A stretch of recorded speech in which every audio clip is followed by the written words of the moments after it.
Designed to promote the use of bicycles in Brazil took a very different turn over the weekend.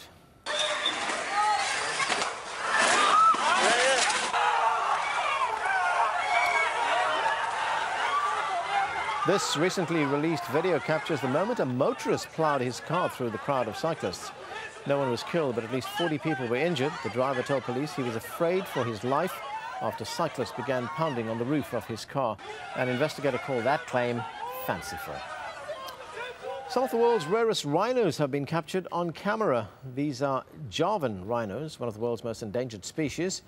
This footage was shot using a motion-triggered camera placed at a national park on the Indonesian island of Java. It's thought as few as 50 indigenous rhinos survive in these forests.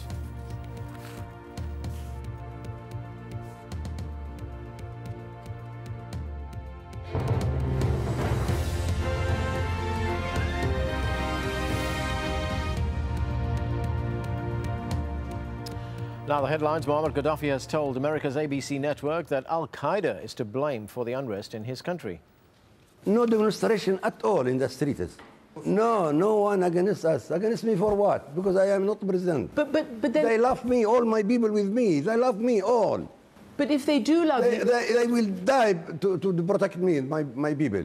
If you say they do love you, then why are they capturing Benghazi and they say they're against you there? Why are they in Zawiya? It is a guide. It is guide, not my people. It is guide. Guide, yes. Who would leave his homeland? Why do I leave my homeland? Why do I leave Libya? Libya's Air Force has reportedly bombed an ammunition dump held by opposition forces in the city of AlJazeera, and there are reports several people are dead in the capital Tripoli after forces loyal to Gaddafi opened fire on protesters. Egypt's top prosecutor has imposed a travel ban on former President Hosni Mubarak and his family pending further investigations. He's also ordered a freeze on all their financial assets inside the country. A heavy military presence is back on the streets of the Tunisian capital a day after the Prime Minister bowed out following a wave of deadly protests. Two ministers have now also resigned from the caretaker government.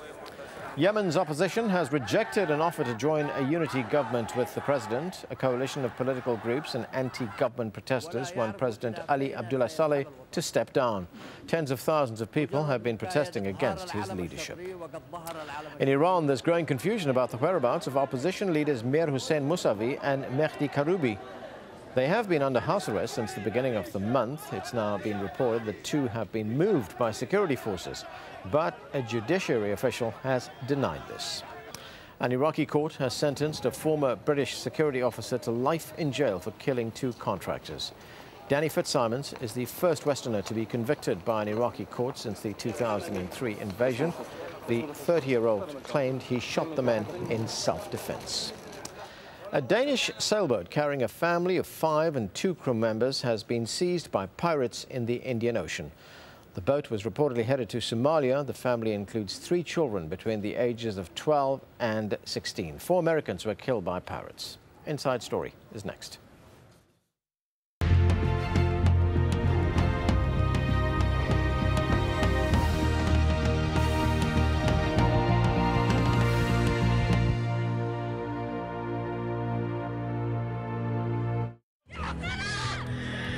World powers urged to take action over mounting abuses of human rights in Libya as the country's embattled leader fights for his future.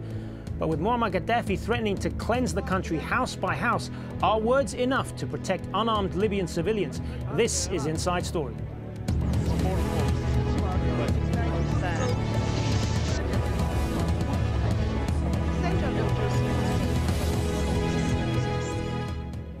Hello and welcome to the program. I'm Hazem Sika. On Saturday, the UN Security Council voted unanimously to impose financial sanctions and refer Libya to the International Criminal Court. And in an attempt to strengthen this decision, foreign ministers met in Geneva on Monday at a UN Human Rights Council to discuss the future of Libya.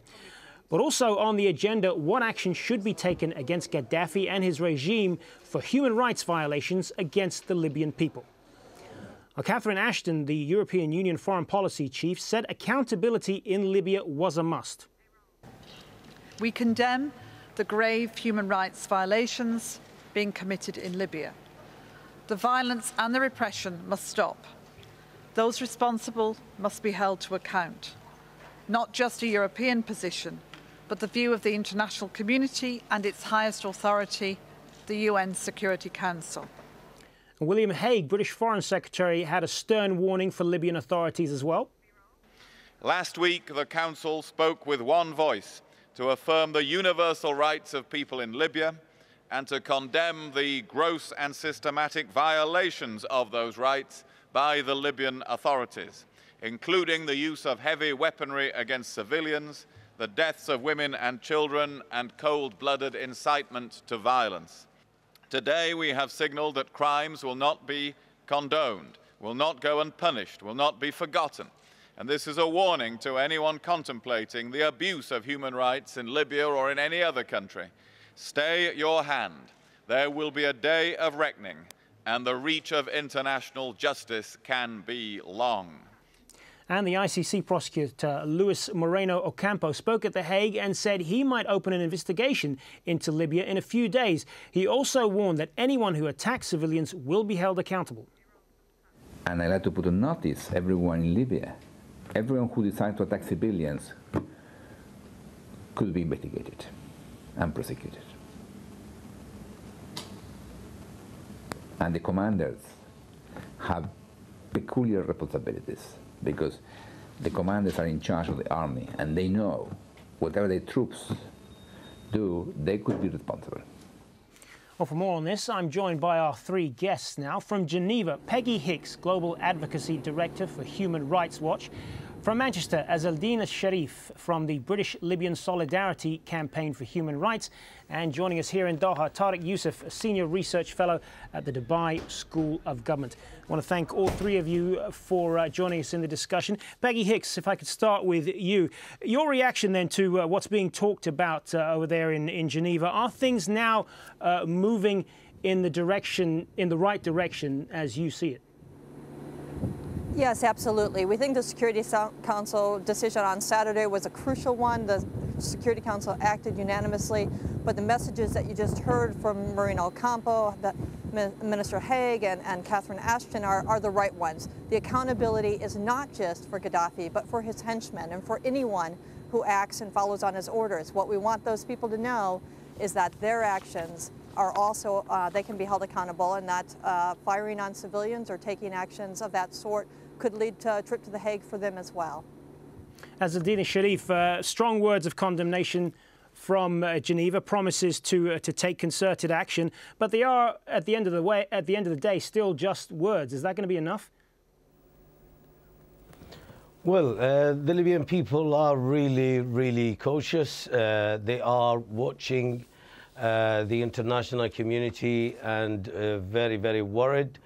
The only thing that they don't want to be occupied or invaded by an army which will be staying there for longer time.